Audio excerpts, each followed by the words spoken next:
Hello friends, आप सभी का स्वागत है आपके अपने YouTube channel study with Sujeet में। तो दोस्तों, आज हम क्लास 12 के फिजिक्स के लॉन्ग क्वेश्चंस के बारे में डिस्कस करेंगे जो हमारे बोर्ड एग्जाम के लिए अति महत्वपूर्ण है दोस्तों। तो यहाँ पे प्रश्न आप देखेंगे कि यंग के द्विच्छिद्रीय प्रयोग में फ्रिंज के चौड़ाई के लिए व्यंजक प्राप्त करें। तो बिल्कुल ही हम लोग आसानी से हल करते हुए चलेंगे। मात्र इस वीडियो को आप एक बार देख लेते हैं अच्छे से, तो पूर्णतः आप भी आसानी से हल कर पाएंगे बोर्ड एग्जाम में दोस्तों। तो यहाँ पे सर्वप्रथम इसे हम लोग थोड़ा सा समझ लेते हैं। यहाँ पे S1 और S2 जो है ये प्रकाश स्रोत है, दो प्रकाश स्रोत है जो आगे चलकर बिंदु P पर मिल जाती है, इतना समझ लिए। और इसके बीच के जो दूरी है, फ्रिंज की दूरी, वह D माने है। और यहाँ पे S1 और S2 के बीच की दूरी है D। और जब हम S1 और S के बीच के जब दूरी ज्ञात करेंगे तो वह तो D/2 हो जाएगा, क्योंकि इसके और इसके बीच की दूरी है ओनली D। तो और इसके बीच की दूरी हो जाएगा D/2, यहाँ पे लिखा गया है। और वहीं S और S2 के बीच के भी दूरी हो जाएगी D/2। ठीक। और P और M के बीच की दूरी यहाँ पे x माने हैं। तो जब x मान ही लिए हैं, तो जब L और P के जब दूरी ज्ञात करेंगे तो x में से D/2 यहाँ पे घटा लेंगे। और वहीं जब S और P जब कहेगा इसके बीच की दूरी, तो यहाँ पे x प्लस D/2 यहाँ पे जोड़ देंगे। इसे आगे हम लोग हल करते हुए देखेंगे। तो यहाँ पे आप आसानी से समझ लिए इसको। इसके बीच के जो दूरी है वह D2 है और इसके जो बीच की दूरी है वह D1 माने हैं। तो अब बात आता है लिखने का। तो यहाँ पे सर्वप्रथम जब लिखेंगे तो यहाँ पे लिखेंगे माना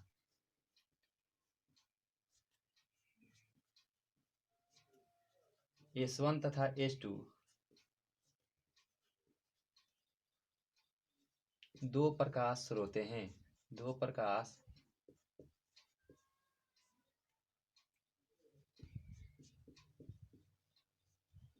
स्रोत हैं जिससे तरंग संचारित होती है।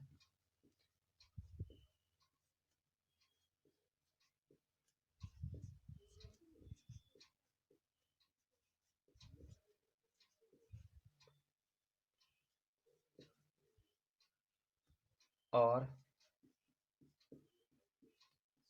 बिंदु P पर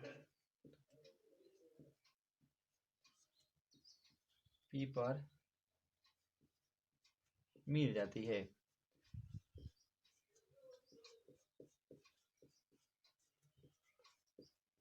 तो यहाँ पे तो हो गया दोस्तों। यहाँ पे इस प्रकार से आप समझ लिए।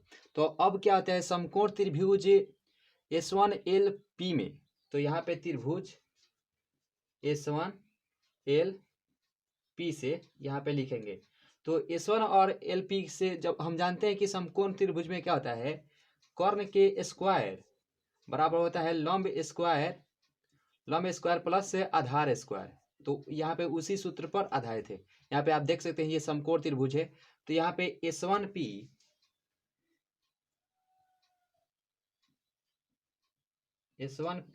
दी होल स्क्वायर बराबर हो जाएगा S1L के स्क्वायर प्लस यहाँ पे L और P के स्क्वायर। ठीक। तो यहाँ पे क्या होता है, बस आप अंत तक बने रहिएगा, बिल्कुल ही आसानी से हम लोग हल करते हुए देखेंगे। तो S1 और P के बीच की दूरी क्या है, D1। तो यहाँ पे D1 का स्क्वायर कर देंगे। और S1 और L के बीच की दूरी, यहाँ पे बीच की दूरी यहाँ पे D माने हैं। तो इसके और इसके बीच की दूरी तो समान ही है, तो इसको भी हम लोग D स्क्वायर कर लेंगे, D स्क्वायर प्लस LP की दूरी। तो पूरे का दूरी है यहाँ पे x।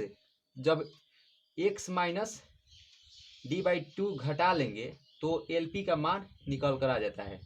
आप यहाँ पे देख सकते हैं पूरे की दूरी x है, लेकिन हमें चाहिए तो L और P के बीच की दूरी। तो x में से जब D/2 घटाएंगे तभी तो LP का मान आएगा। तो यहाँ पे आप आसानी से LP का मान यहाँ पे लिख सकते हैं। तो यहाँ पे D1 को स्क्वायर और यहाँ पे D square plus x square plus 2, यहाँ पे माइनस है तो यहाँ पे प्लस में D स्क्वायर अपॉन यहाँ पे 4 हो जाएगा। और माइनस 2AB होता है ना, 2AB।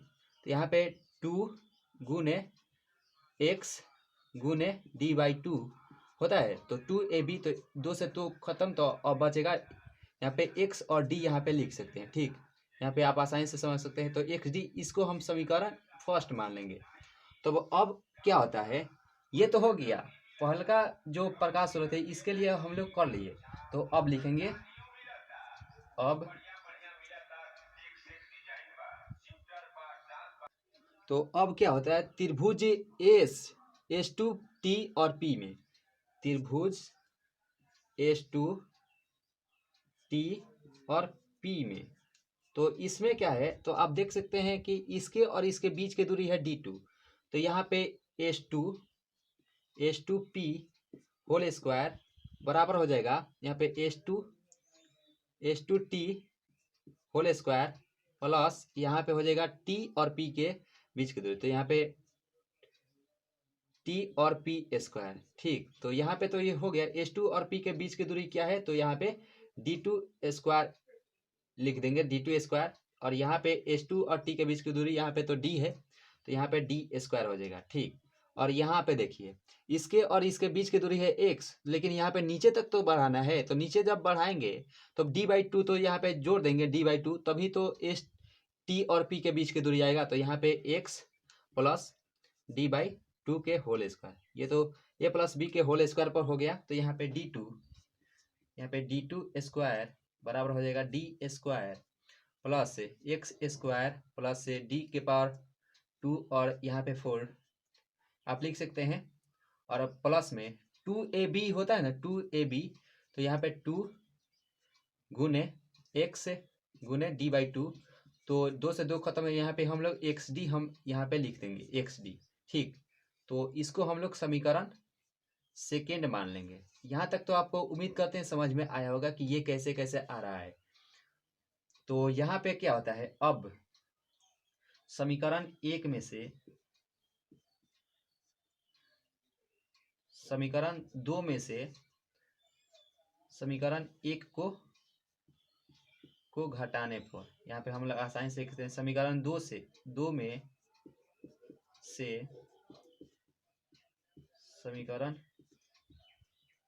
1 को घटाने से यहाँ पे लिख सकते हैं, घटाने से, यहाँ पे तो इतना हो गया घटाने से, तो आप कहेंगे यस हो गया। तो यहाँ पे देख लीजिए समीकरण 2 को पहले लिखेंगे, तो यहाँ पे d2 स्क्वायर, और यहाँ पे देख लीजिए यहाँ पे समीकरण 1 है, तो यहाँ पे हम लोग d1 स्क्वायर लिख देंगे। ठीक, तो यहाँ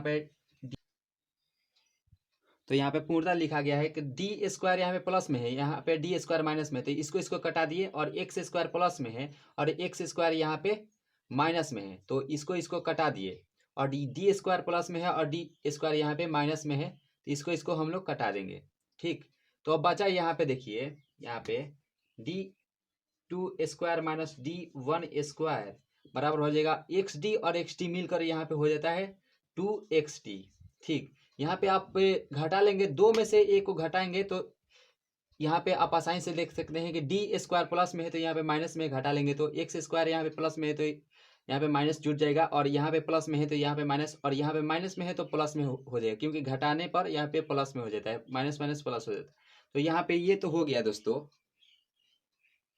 तो एक सूत्र आप पढ़े होंगे ए स्क्वायर माइनस बी स्क्वायर के, कि ए प्लस बी इंटू ए माइनस बी, आप पढ़े होंगे इसको, तो आप कहेंगे यस पढ़े हैं। तो यहाँ पे उसी प्रकार से लिखेंगे, यहाँ पे ए, जहाँ यहाँ पे ए स्क्वायर यहाँ पे माइनस बी स्क्वायर, तो यहाँ पे d2 प्लस यहाँ पे d1 हो जाएगा इंटू d2 माइनस यहाँ पे d1 हो जाएगा, और बराबर यहाँ पे 2xd हो जाएगा। तो ये जो d2 प्लस d1 है, ये इसके नीचे आ जाएगा, तो यहाँ पे d2 माइनस d1 हो जाएगा, और बराबर 2xd अपॉन यहाँ पे d2 प्लस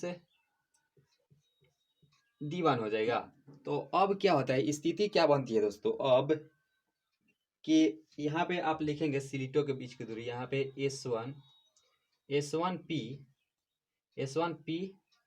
सर्वांगसम S2P सर्वांगसम हो जाता है D के।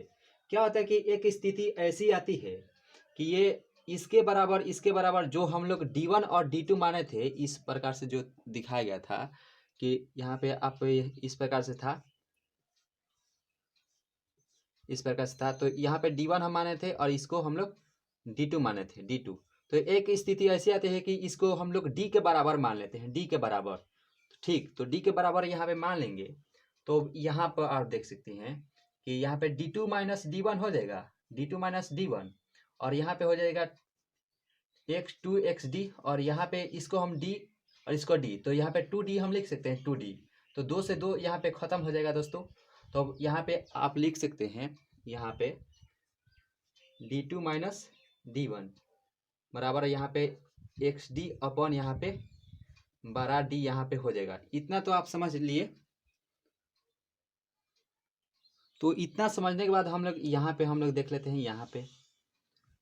तो अब क्या होता है कि यहाँ जो पथांतर कोण होता है D1 और D2, यहाँ पे D1 और D2 जो है, इसको जब चमकीली फ्रिंज बनाते हैं तो λ/2 के समगुणज से होना चाहिए, यानी किसी तरह से समगुणज होना चाहिए। तो यहाँ पे लिखेंगे, यहाँ थोड़ा स्याही और आ गया है, देख लीजिएगा दोस्तों। यहाँ पथांतर कोण, पथांतर D2 माइनस D1 को चमकीली फ्रिंज बनाने के लिए, चमकीली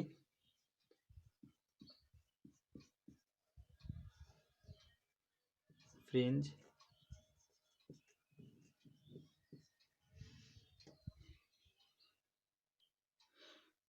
बनने के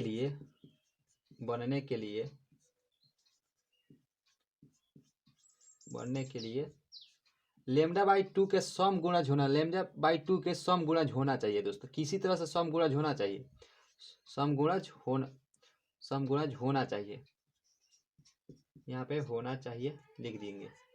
ठीक, तो इस प्रकार से तो हो गया समगुणज। तो समगुणज तो जानते हैं कि 2 से प्रारंभ होता है। तो यहाँ पे 2n, यहाँ पे समगुणज n भी दर्शा सकते हैं और नहीं भी दर्शा सकते हैं, इसे बाद में हटा देंगे। यहाँ पे 2n इंटू λ/2 तो यहाँ पे होता ही है। और यहाँ पे देख सकते हैं, इसको हम चमकीली फ्रिंज बनाने के लिए D2 माइनस D1 को, तो इसे λ/2 के समगुणज होना चाहिए। और यहाँ पे लिख देंगे xd अपॉन यहाँ पे आया था 12d। तो यहाँ पे 2 से 2 तो यहाँ पे खत्म हो जाएगा, और यहाँ पे बचा n लैम्डा बराबर हो जाएगा xd अपॉन यहाँ पे 12d। तो यहाँ पे इतना सिद्ध हो चुका है दोस्तों। तो यहाँ पे हम x का मान जब ज्ञात करते हैं, इसे थोड़ा बदल देंगे, और यहाँ पे जब हम x के मान जब ज्ञात करते हैं तो यह आता है, यहाँ पे जब x इधर आएगा तो ये मान आता है दोस्तों n लैम्डा अपॉन यहाँ पे हो जाएगा 12d, क्योंकि ये गुना हो जाएगा और ये भाग में चला जाएगा, और यहाँ पे हो जाएगा छोटा d। तो यहाँ पे आंसर जो कि यहाँ पे आ चुका है। तो अब हम लोग x को यहाँ पे हम जानते हैं कि बीटा बराबर हो जाएगा, यहाँ पे आप आसानी से लिख सकते हैं, बीटा बराबर हो जाएगा यहाँ पे d लैम्डा अपॉन यहाँ पे छोटा d, जो कि यहाँ पे सिद्ध हो चुका है दोस्तों, यहाँ पे सिद्ध हो चुका है। तो चूंकि जो यहाँ पे आप दर्शा देंगे कि d जो है वह सिलिटों के बीच की दूरी है, यहाँ पे सिलिटों की बीच की दूरी यहाँ पे दर्शा देंगे, दूरी है। और जो d है, d दोनों पर्दों की बीच की दूरी है, दोनों पर्दों की बीच की दूरी, यहाँ पे आप लिख सकते हैं आसानी से। और इस प्रकार से यहाँ पे सिद्ध हो चुका है दोस्तों। इस प्रकार से आप हल करते हैं बोर्ड एग्जाम में, पूर्णतः 5 में 5 अंक मिलेंगे, 5 में 5 अंक यहाँ पे आसानी से यहाँ पे सिद्ध हो चुका है। अगर ये सेशन आपको अच्छी लगी हो तो एक लाइक जरूर कीजिएगा दोस्तों, और चैनल पर नए जुड़े तो जरूर सब्सक्राइब कर लीजिएगा। इसी तरह से महत्वपूर्ण सेशन आते रहेंगे ताकि बोर्ड एग्जाम में अब इससे बाहर एक भी प्रश्नोत्तर ना छूटे। अगर सेशन आपको अच्छी लगे तो जरूर इसे शेयर कीजिएगा अपने दोस्तों के पास, तो यहाँ पे आप आसानी से हल कर सकते हैं। अगर आपको एक बार में समझ में नहीं आया है तो इस वीडियो को 1 से 2-3 बार जरूर देख लीजिएगा। मिलते हैं नेक्स्ट वीडियो में नई उम्मीदों के साथ। तो आज की इतना ही दोस्तों, थैंक यू।